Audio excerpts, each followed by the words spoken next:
Ano ba? Talaga bang wala ng pagbabago, Ruel? Araw-araw kang lasing at uuwi ka ditong naghahanap ng gulo. Natatakot na sa iyong anak natin. Ruel naman, bata pa si Aryan. 4 na taon pa lang. Pero takot na sa iyong sarili mong anak. Wala kang pakialam, Yenia. Saka pagsabihan mo yung anak mo, bakit siya matatakot sa akin? Bakit? Sinaktan ko ba yan? Ando na nga tayo. Halos sa araw-araw kang lasing. Sa susunod niyan, baka hindi mo na kayang tumayo dahil malulumpo ka na. Tingnan mo nga yung katawan mo. Napakapayat mo. May pagkain ba? Pagganda mo nga ako. Sandali. May sinigang akong niluto. Ano bang sigang to? Napakatabang naman. Akin na nga asin o kaya patis. Biglang sabi ni Ruel. Ano ka ba? Masama din sa katawan ng mahilig sa maalat. Hay naku Ruel, talaga naman. Kapag yung katawan mo, naningil dyan sa mga pinagagagawa mong yan, tingnan mo. Siya, bahala ka na nga dyan.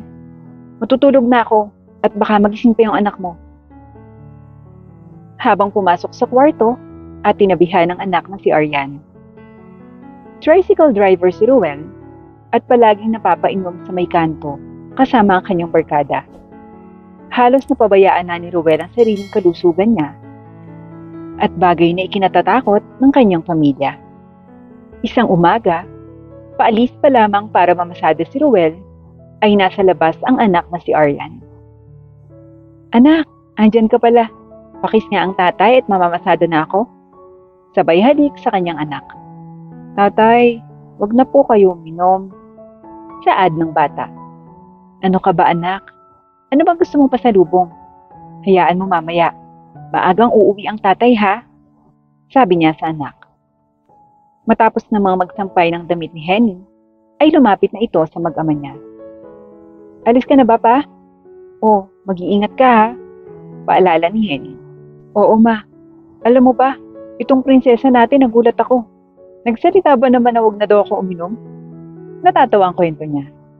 Kita mo, pati anak mo nagsalita na. Saka natatakot siya kapag lasing ka. Oo, mamaya maaga akong uuwi.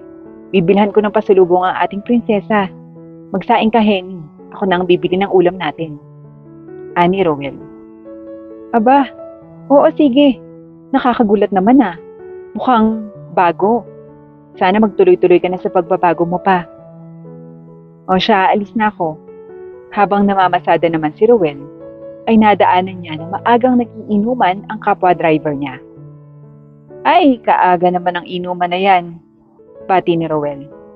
Ayan, tamang-tama, andito na si parang Roel. Shot ka muna. Sabi ng kapwa driver. Naku pare, shot lang ha. Di mo na ako iinom ngayon. Inantay ako ng anak ko eh. Naku pare, mag-shot ka pa ng isa.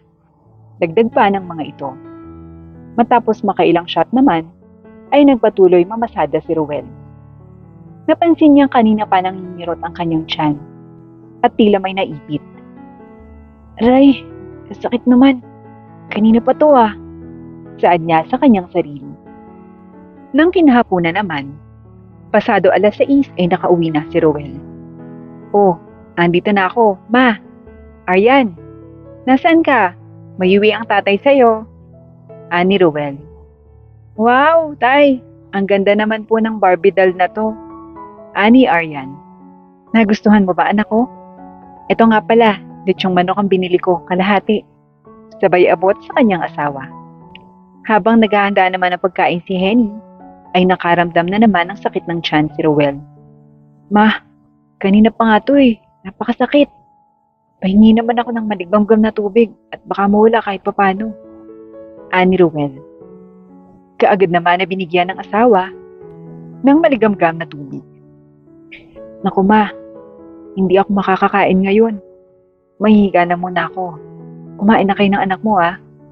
Ani Ruel. Lumipas ang buong gabi, ay nilagnat na rin si Ruel. At ubong-ubo na rin siya ng madaling araw at lalong nagpatuloy ang pagsakit ng tiyan niya kasabay ng pagsakit ng kanyang ulo. Nabahalang mabuti si Henny kaya't dali-dali na siyang dinala sa ospital at doon ay nalaman na, "Naku ma'am, halos damage na ho ang bone marrow cell ng asawa niyo. Kinakailangan magkaroon ng bone marrow transplant na compatible sa inyong asawa. Bumaba na rin ho ang stem cell, pati yung immune system niya." Ani doktora. "Naku dok, paano ho kaya yun? Mag-aantay na lang po ba kami ng magiging donor? Paano po kung wala po?" Ani Henny.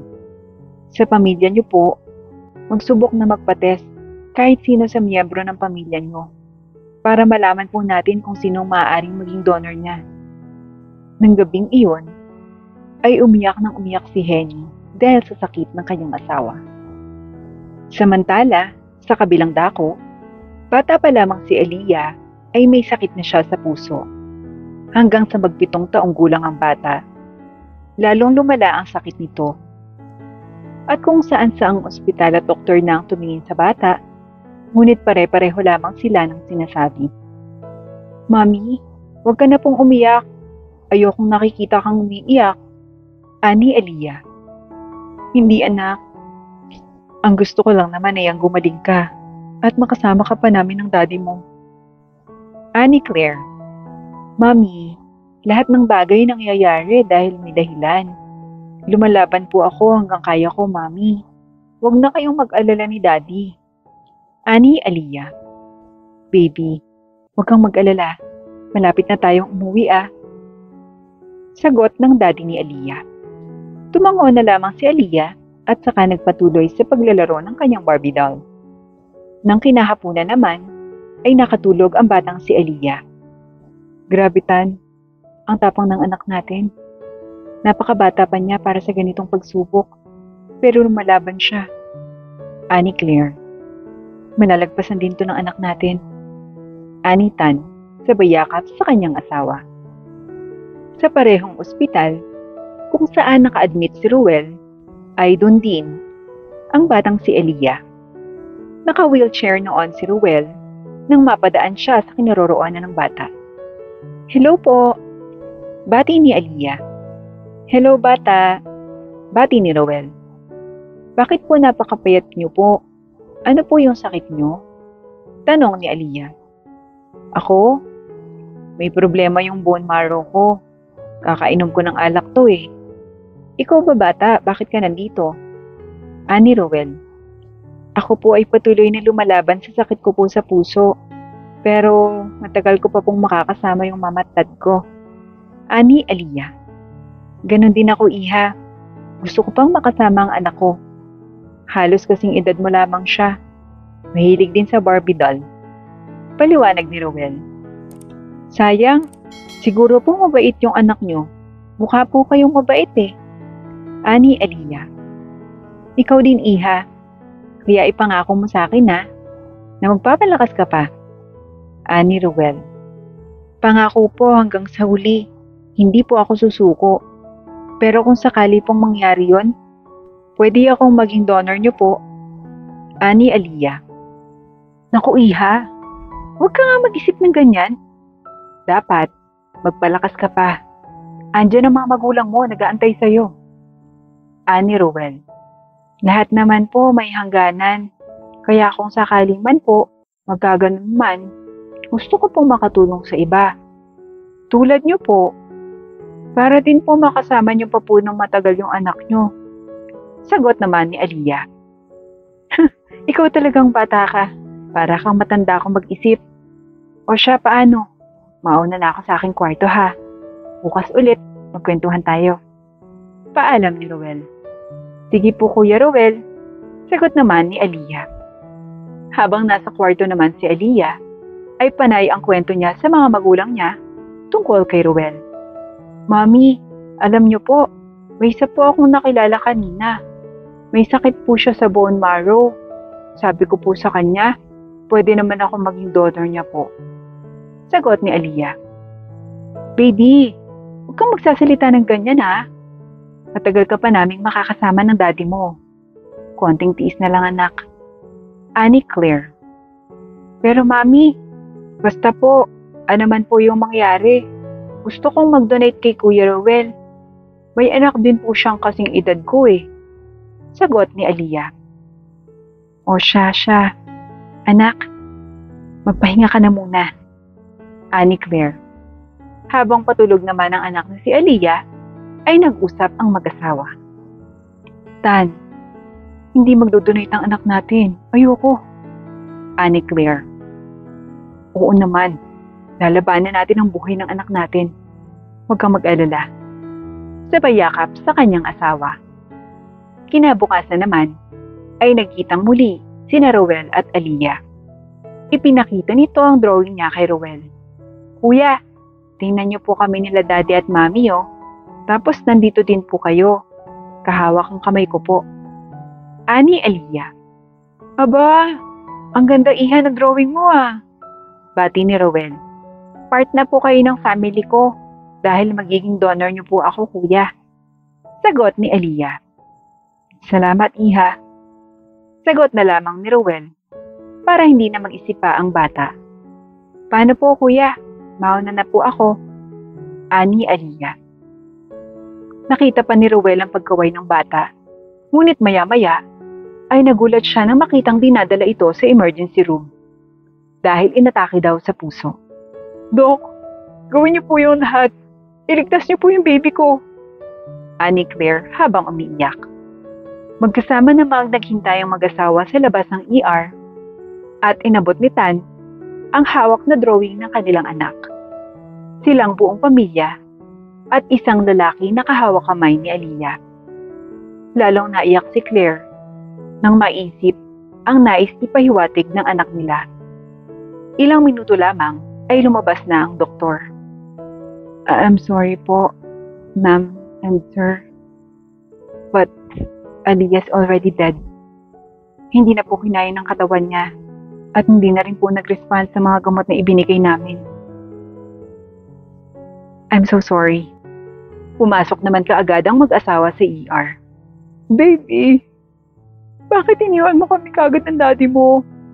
Mahal na mahal ka namin, anak. Saad ni Claire habang patuloy na umiiyak noon. Umiiyak rin ang puso ng asawang si Tan. Ngunit nagkukunwari siyang matapang sa sitwasyon para kay Claire. Kaya natin to, Claire. Tulad ng sabi ng anak natin, may hangganan ng lahat. Halos ilang oras na nag-iiyak ang dalawang mag-asawa habang ang pasyenteng si Rowel naman ay agarang dinala rin sa ER dahil panay na rin ang sakit ng tiyan nito na hindi na makayanan pa. Isang desisyon ang ginawa nila Claire at Tan dahil kung ito ang huling hiling ng anak nila, ay ibibigay nila. Papirma na lamang po dito, ma'am and sir. Instruksyon ng nurse.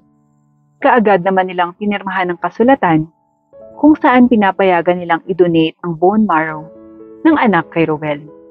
Kaagad na naoperahan naman si Rowel dahil sa bone marrow na dinonate ni Aliyah. At pagkagising niya, "Kumustang pakiramdam mo pa?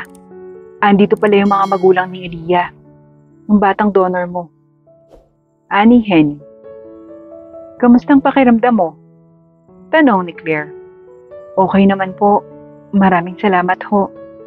Ani Rowel. "Walang anuman. Iyan ang huling kahilingan ng anak namin bago siya kinuha sa amin. Alam namin na magiging masaya siya kung tutuparin namin yon. Sana alagaan mo yung bone marrow ng anak namin si Aliyah." Tama nga si Aliyah. Kasing edad lang niya ang anak niyo. Sabay tingin kay Aryan. "Hello po." Bati naman ito. "Hello iha. Alagaan mo ang papa mo ha?" Ani Claire. "Opo naman. Pagbabawalan ko na po si tatay." Ani Aryan. "Mabuti naman." Ani Claire. "Oo nga pala, dalaw kayo sa bahay. Nagpaplano na kasi kaming manirahan sa abroad. Naisip naming magpadespedida at gawin din ang pagdalo sa puntod ni Aliyah." Ani Claire. "Opo ma'am, pupunta po kami. Huwag po kayong mag-alala. Makakarating po kaming lahat. Maraming salamat po ma'am. Utang ko po yung buhay ng asawa ko sa inyo." Ani Henny. "Walang anuman." Ang anak ko ang savior natin. Kami rin, hanggang sa huli. Nalakas niya yung loob naming mag-asawa. Napaka-warrior talaga ng batang yon. Ani Claire. Sigurado ho, ma'am. Kung nasaan man si Aliyah, masayang masaya po siya. Nakikitang okay po kayo. Ani Henny. Ma'am, salamat po ulit. Hirit naman ni Rowel. Oh, paano? Hantay namin kayo sa makalawa sa bahay namin, ha? Ani Tan. Opo, sagot naman ng mag-asawa. Lumipas pa ang ilang linggo at tuluyan ang nakauwi ng bahay sila Rowel at Henny. Mabait talaga ang Panginoon. Hindi niya ako hinayaang kunin agad. Ani Rowel. Oo, mabait ang Panginoon. At napakabuting bata naman ni Aliyah. Kaya ingatan mo yan. Huwag mong hahayaang maging unhealthy pa. Sagot ni Henny. Oo ma, mabait ang batang yun. At salamat din sa inyo ni Aryan. Lumalakas ang loob ko. Kahit parang wala akong magiging donor ng mga oras na yun. Sagot ni Rowel. Oo naman pa. Nandito lang kami ng anak mo. Masaya ang sabi ni Henny. Bago naman sila nagtungo sa bahay nila Claire at Tan, ay dinalaw muna nila ang puntod ni Aliyah. Sakto namang naroon din ang mag-asawa. Nariyan po pala kayo, Ma'am Claire. Oh, kayo rin pala. Sagot ni Claire. Dinadalaw po namin ang puntod ni Aliyah para kwentuhan sa mga pangyayari. Sagot ni Rowel. Naku, oo. Mahilig ang anak ko sa kwento. Kaya kung mag-isip, akala mo matanda. Ay, nakakamiss ka, Aliyah. Sagot ni Claire. Miss ka na namin, Aliyah. Palagi mong gabayan ng mga magulang mo, ha? Tulad ng sabi mo sa akin noon. Ani Rowel. O, paano? Tara na sa bahay. Baka magkaiyakan pa tayo dito. Iyaya naman ni Tan. O, tara na. Segundo naman ni Claire. Pagdating sa bahay ay may konting handaan at mga gamit pa na nakahanda para sa pag-alis. Halika, kumain tayo. Yaya ni Claire. Mukhang masarap nga po. Ani Aryan. Masarap talaga yan, Iha. Ano bang gusto mo dyan? Kain na nga. Ani Claire. Salamat po. Mukhang ready na kayo sa pag-alis, Ma'am Claire. Tanong ni Henny. Oo, Henny. Mamayang gabi na yung flight namin. May ipapakiusap lang sana ako. Ani Claire. Ano po yun, ma'am? Kami pong bahala. Ano po ba yan? Ibibilin lang sana namin. Kayo na munang bahala sa puntod ni Aliyah habang wala kami. Naku, ma'am. Oo naman po. Kami na po ang bahala kay Aliyah. Maliit pong bagay yan kumpara sa naitulong niyo sa amin. Huwag po kayo mag-alala. Salamat sa pamilya niyo. Ani Claire at Tan. Nagyakapan na parang isang buong pamilya ang dalawang pamilya.